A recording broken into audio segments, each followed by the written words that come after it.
ফতুল্লা নারায়ণগঞ্জে এখানে একটা বাসা বাড়িতে একটা গ্যাসের বিস্ফোরণ ঘটেছে 6টা 5 মিনিটে সময়, কিন্তু আমরা সংবাদ পেয়েছি 11টায় সকাল।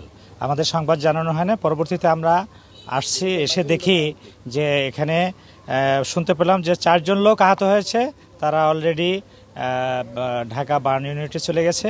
এবং আমরা যে এখানে গ্যাস সিলিন্ডার দেখতে পেয়েছি, এবং এখানে যে ঘটনা ঘটেছে যে আসলে এই যে লাইনের যে গ্যাসটা গিয়েছে, এই গ্যাসের লিকেজ থেকে ওই ঘরের গ্যাসের চেম্বার অবস্থায় ছিল, হয়তোবা তার ছেলে বা ওই পরিবারের কেউ বিড়ি সিগারেট খাওয়ার জন্যই করছে, সাথে সাথে ধাম করে আগুন ধরে গেছে এবং বিস্ফোরণ ঘটেছে। তো এবং বিকট একটা শব্দ হয়েছে, এবং এখানে দুর্ঘটনায় রাকিব, সাকিব, মেহেদি এবং আব্দুল কাদের এই 4 জন আহত আছে। তারা এখন বার্ন ইউনিটে আছে।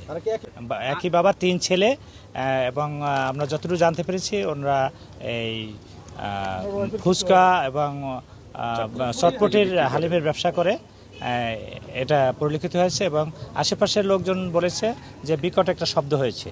তো এটা এখন এখানে যারা গ্যাসের বিশেষজ্ঞ আছে তারা এসে চেক করে বলতে পারবে যে আসলে কি গ্যাসের লোক বলতে পারবে।